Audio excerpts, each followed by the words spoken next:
Bon, bah, merci Pierre. Et donc, comme Jean-Philippe ne veut pas parler, je passe à l'aspect pratique, mais je redonne juste après la parole à Pierre. Donc, maintenant qu'on a fait un petit tour théorique, ben maintenant je vais vous parler d'un exemple pratique. Alors, d'habitude, quand j'enseigne, souvent, je commence mon cours par des extraits du film Parole de Lazade. Parce que je pense que c'est important d'écouter et d'entendre, de donner d'abord la parole aux personnes qui le vivent et pour qu'elles puissent le décrire selon leurs propres mots. Euh, Puisque moi, ça va être seulement mon interprétation depuis mon point de vue et mes mots. Mais bon, là, cette fois, c'est moi toute seule. Je vais vous parler de la ZAD de Notre-Dame-des-Landes. Euh, euh, sur laquelle j'ai fait, enfin en tout cas l'ex-ZAD sur laquelle j'ai fait ma thèse. Donc, l'histoire. Alors, je ne vais pas vous faire l'histoire de la lutte parce que c'est très long, il y a plein de couches. Mais si vous avez des questions, vous pourrez les poser juste après. Mais pour poser un peu de quoi on parle, donc en gros, la ZAD de Notre-Dame-des-Landes, donc c'est au nord de Nantes. C'est une occupation habitante qui est née d'une lutte contre un projet d'aéroport, projet qui a été abandonné en 2018. Et donc, l'occupation habitante n'est qu'une partie du mouvement contre l'aéroport. Et cette occupation habitante, elle a commencé en 2008-2009. Elle s'est appelée très vite une ZAD. Et il y a une opération d'expulsion en 2012 qui se solde par un échec du côté des forces de l'ordre. Et en gros, entre 2013 et 2018, vous avez entre 100 et 500 personnes qui occupent cette zone de 1650 hectares répartie sur une soixantaine de lieux de vie. Et donc, comme je l'ai dit, en 2018, le gouvernement français annonce l'abandon du projet d'aéroport et selon certaines conditions. Donc là, il y a un conflit interne très fort au sein du mouvement d'occupation autour de la question de qu'est-ce qu'on fait, est-ce qu'on n'ouvrent pas la négociation avec l'État. Et pareil, je vous le fais très vite, mais si vous avez des questions, j'y répondrai avec plaisir. Une partie seulement des habitants et des habitantes initie un processus de régularisation pour, et là je les cite, pour préserver leur commun.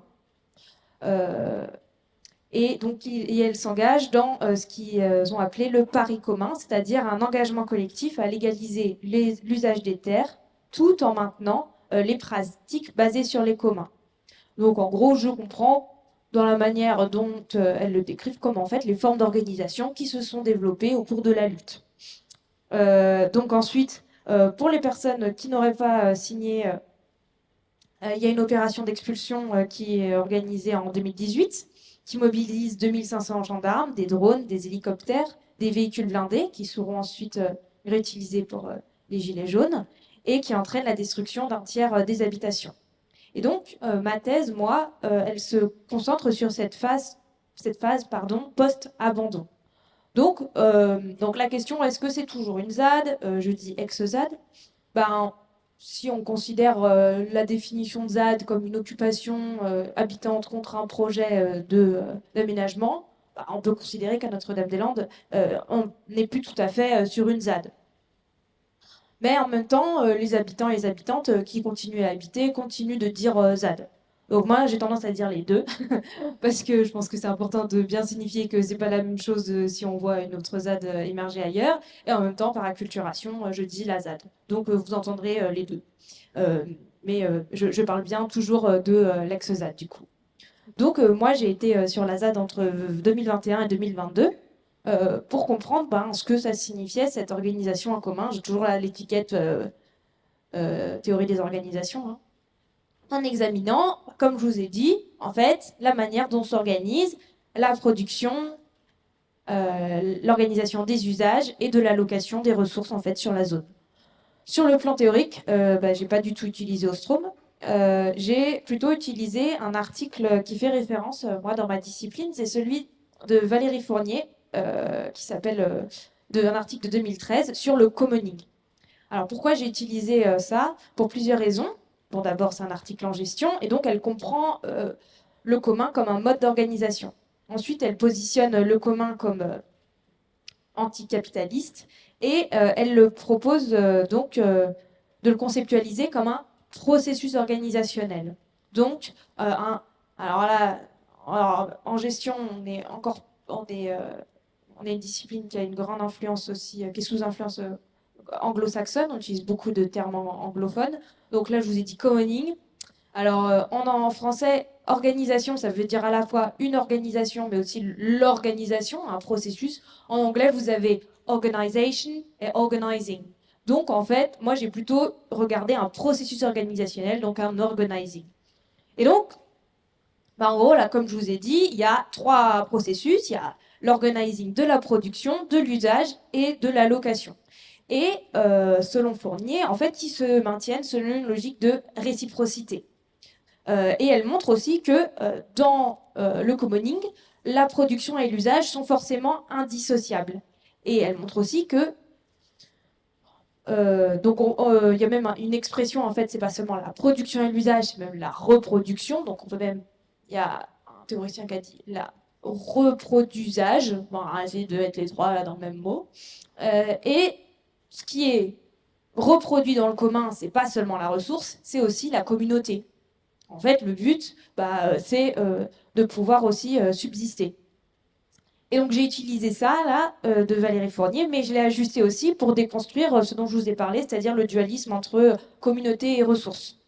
Donc je parle de communauté plus qu'humaine, pour considérer que c'est pas que les humains qui font des trucs. Sur le terrain, j'ai passé 3 mois cumulés, j'ai réalisé des entretiens, j'ai travaillé aussi sur les archives. 3 mois, c'est pas beaucoup du tout si on fait une thèse en socio en anthropologie, c'est beaucoup en sciences de gestion. Donc, vous jugerez de là d'où vous êtes. Mon objectif, c'était de mener une ethnographie féministe, et aussi de prendre en compte pas seulement les relations entre les humains, mais aussi les interactions avec les ressources et de voir quelles sont les relations qui se tissent. Donc j'ai participé à plusieurs activités, en gros qu'on pourrait mettre d'agriculture, de construction, de cuisine, de transformation des aliments, des tâches reproductives, des activités culturelles. Et donc tout ça, ça m'a permis de voir comment tout ça, ça s'organise. Tout ce dont je vous ai parlé, ça ressemble beaucoup aux travaux de Geneviève Pruvot sur la subsistance. Mais comme on n'est pas tout à fait, on n'a pas tout à fait la même discipline, du moins, moi, je vais vous parler vraiment. Moi, la question qui, qui, qui m'a porté, c'était comment ça tourne, en fait, comment ça s'organise. Donc, moins de la manière dont, par exemple, j'ai moins une approche sur la question du travail ou autour des individus. Et donc, avant de détailler, eh bien, il faut comprendre, en gros, quand on pose la question sur la ZAD, comment ça s'organise, les personnes répondent souvent, en gros, il y a 3 niveaux, sans les hiérarchiser, mais en gros, il y a les collectifs d'habitation, euh, qui peuvent être entre 3 et une dizaine de cohabitants et cohabitantes. Il y a les groupes et les chantiers d'activité et les groupes et les chantiers d'activité. Donc en gros, vous avez des groupes permanents, donc le groupe patate, le groupe aile, le groupe soins, et puis épisodique. Donc là, c'est dans ce sens-là qu'est utilisé le mot chantier, c'est-à-dire un chantier, c'est en fait une activité mais épisodique. On va parler de chantier haie, de chantier patate pour dire que c'est le moment où on récolte les patates. Et puis vous avez, troisième niveau, c'est l'assemblée des usages et qui fonctionne, alors selon, alors là c'est moi dans mes termes, mais en gros la manière dont ça s'articule, ces 3 trucs, ces 3 niveaux, c'est selon un principe de subsidiarité, c'est-à-dire que à l'assemblée des usages, on ne traite pas de tous les sujets. En gros, on n'y traite que des sujets qui dépassent tout le monde. C'est-à-dire que, en gros, le principe de base, c'est que s'il y a un problème, il est résolu à la plus petite échelle possible. S'il concerne que 2 personnes, ça va être résolu par 2 personnes. Si ça concerne un collectif d'habitants, ça va être par le collectif. Mais si ça, c'est des problèmes qui débordent, et ça va être traité à l'Assemblée des usages. En gros, c'est les enjeux de légalisation et les conflits interpersonnels qui débordent très fort. Et donc, de manière assez rapide, en gros, sur la ZAD, la production et les usages, ils sont de fait indissociables. C'est très compliqué, en fait, dans notre monde actuel. C'est très facile, puisqu'on a la production et, et on passe à la consommation à partir du moment où on a fait son achat dans le supermarché. Mais sur la ZAD, il n'y a pas ça.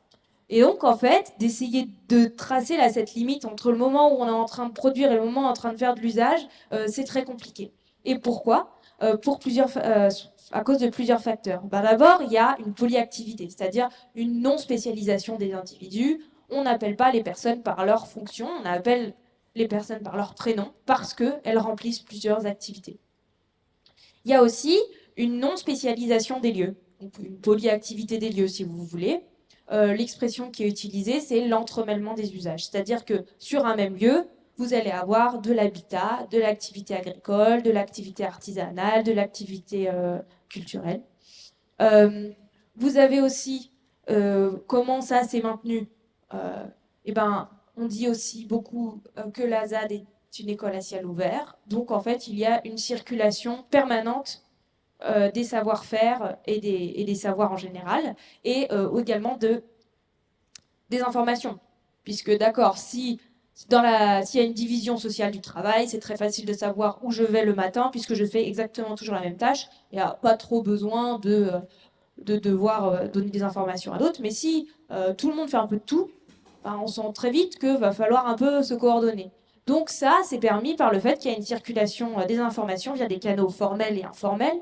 Donc quand j'y étais, il y avait le Z News et les chaînes Signal, donc de messagerie, et puis informel. On discute beaucoup sur la ZAD. La ZAD, c'est très bavard.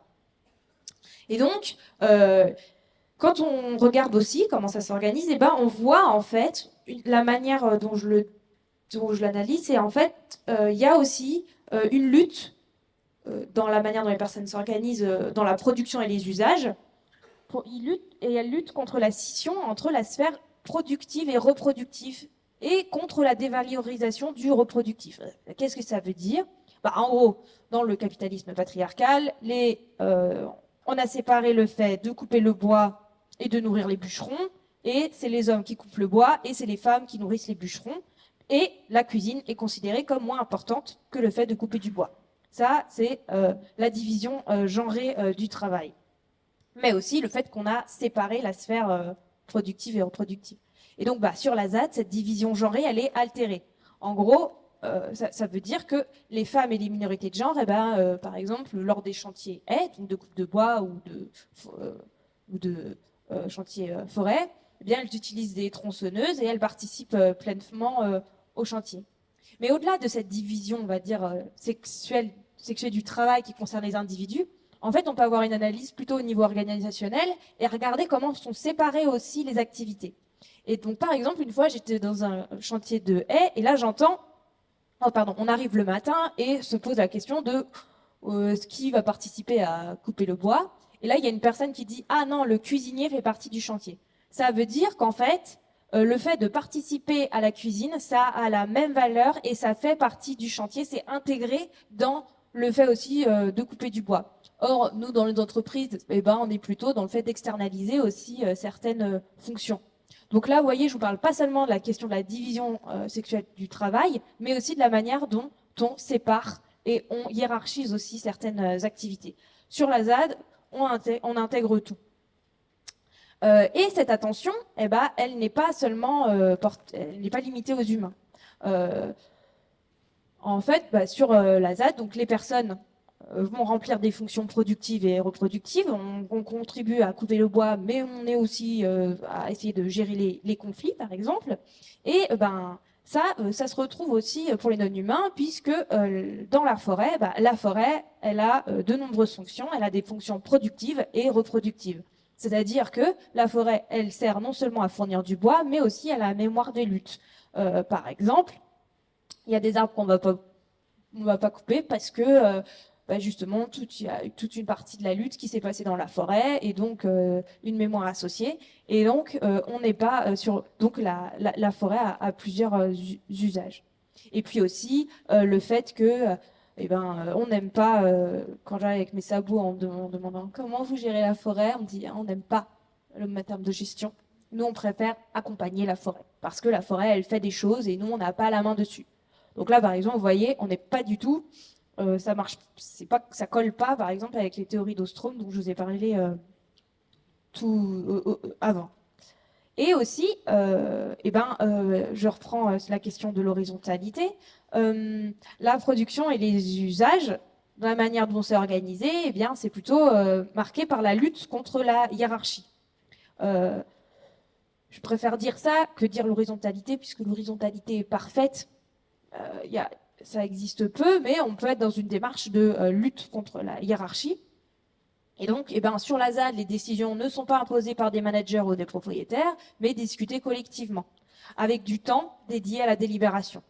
Et ça, ce qui est intéressant, c'est qu'on l'observe aussi dans la manière dont elle se rapporte aux non-humains, puisque souvent, par exemple, les chantiers bois, j'entends des phrases comme il faut voir comment l'arbre réagit, c'est le temps qui décidera. Montrant que aussi dans la prise de décision, on n'est pas sur un registre de domination. En fait, on s'organise avec les non-humains, on ne les gère pas. On n'est pas dans une relation de domination pure au niveau de la prise de décision. Et enfin, autre chose que je montre, c'est que dans la manière dont la production et les usages sont organisés, ça se caractérise par une lutte contre le productivisme. C'est-à-dire que le but de l'organisation, de cette mise en action collective, le but n'est pas seulement la production et le but de cette activité collective n'est pas seulement la maximisation de la production. Il y a plein d'autres buts. Et ça, par exemple, ça se voit dans le fait que souvent, il n'y a pas de mesure en fait de la productivité. On inclut des personnes qui sont moins expérimentées, puisqu'on est tout le temps aussi dans un processus d'apprentissage.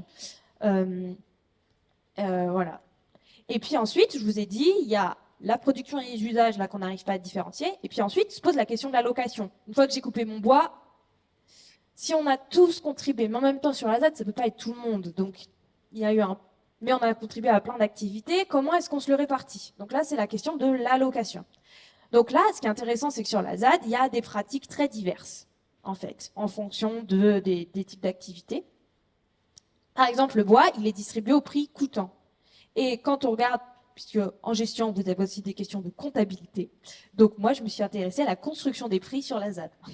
Et donc, quand je regarde la construction des prix, ce qui est intéressant, c'est que quand le bois est distribué au prix coûtant, la question, c'est pas d'essayer de donner une valeur au bois qui approxime qui permet que le prix soit égal à sa valeur, mais en fait, le prix, c'est seulement couvrir ce qui a dû nécessiter un échange marchand, pardon. C'est-à-dire, en gros, ce qu'on n'a pas pu autoproduire, donc l'essence et les pièces détachées, ou le prix du vétérinaire. Et donc, on voit bien que le but, c'est pas d'avoir le prix le plus élevé. Et du moins, le prix n'est pas un indice de la valeur des choses, mais un indice de la dépendance au marché, si vous préférez. Et puis, l'allocation des biens et des services, si j'ose utiliser cette expression sur la ZAD, elle varie en fonction des activités. En fait, vous avez du prix libre, vous avez du prix fixe, vous avez un affichage ou non du prix de revient, vous avez de la vente individuelle, vous avez de la vente collective. Et même au sein d'un même groupe d'activités, vous avez différentes manières de distribuer. Par exemple, dans un même groupe d'activités, vous avez la distribution sur place, et là, elle va être à prix libre sans affichage de prix de revient, sur en gros ce qu'on appelle le marché collectif sur la ZAD, donc là avec d'autres habitants, et là ça va être à prix libre mais avec affichage du prix de revient, et puis si après on distribue sur les marchés à Nantes, là ça va être à prix fixe.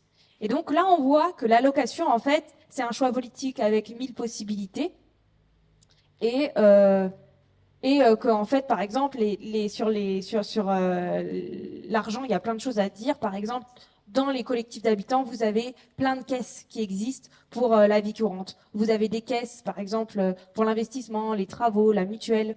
Dans des lieux, j'ai compté jusqu'à 8 à 10 caisses.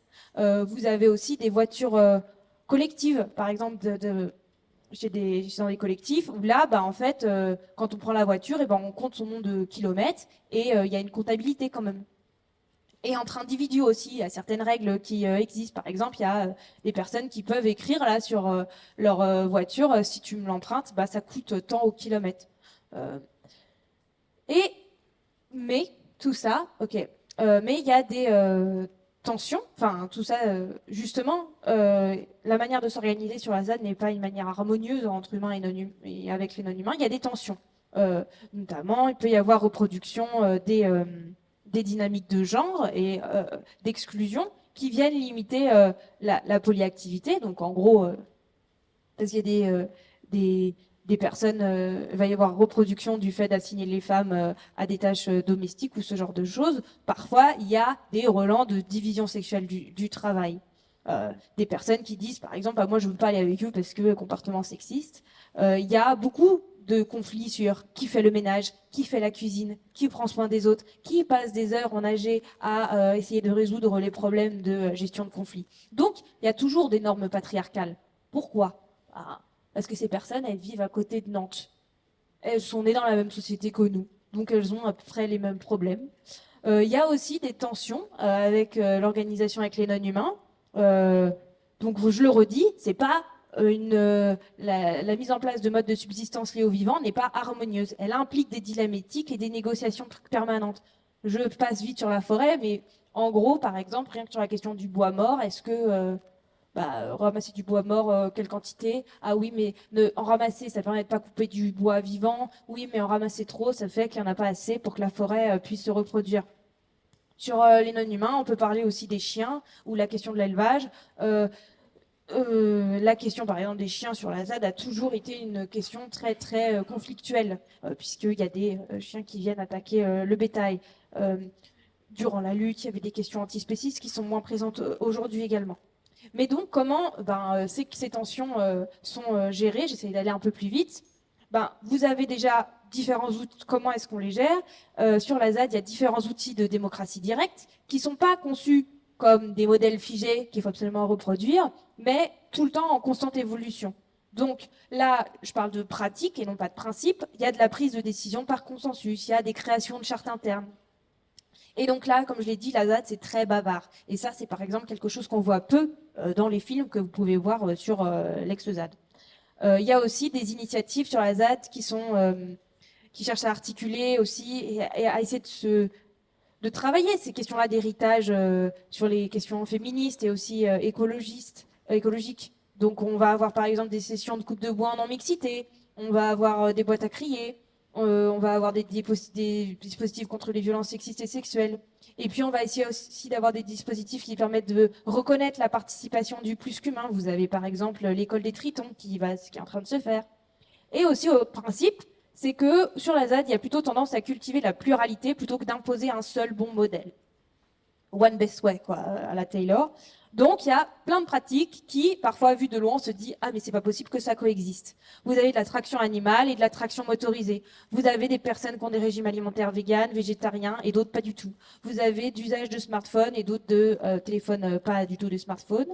Et vous avez des collectifs de vie qui n'ont pas les mêmes manières de faire. Et donc, il n'y a pas de modèle organisationnel de la ZAD qui est réplicable ou scalable. Mais pour conclure, qu'est-ce qu'on peut retenir de tout ça? Que les tensions, c'est pas des échecs. En fait, et parce que, comme je l'ai dit, ils ne vivent pas en harmonie entre eux et avec la nature, mais ils essayent de mettre en place des modes d'organisation qui permettent à toute cette communauté de s'organiser pour se reproduire. En fait, les tensions, elles font partie du processus d'expérimentation. Elles permettent l'apprentissage collectif. Et surtout, elles permettent un désapprentissage des normes méritées, notamment celles issues de la socialisation patriarcale et capitaliste. Et aussi, si la ZAD elle est intéressante, et plus largement les formes d'organisation en commun elles sont intéressantes, notamment là je parle depuis la gestion, où l'imaginaire autour de la gestion est quand même assez limité, et de l'organisation, parce qu'elle nous permet aussi d'élargir ce qu'on met derrière le verbe s'organiser. Et là, je voudrais conclure par une citation d'Isabelle Stengers de 2018. Alors, elle écrit du point de vue de ceux qui nous gouvernent, il est indiscutable que Notre-Dame-des-Landes offre un mauvais exemple. Si la Terre doit redevenir grande, si un avenir doit y être vivable, il doit, selon eux, être bien entendu que cela ne pourra advenir que dans le respect des droits indissolubles du marché des propriétaires. Et c'est évidemment ce bien entendu que Notre-Dame-des-Landes fissure, repeuplant nos imaginations dévastées et résignées, c'est-à-dire dociles. Voilà, je vous remercie.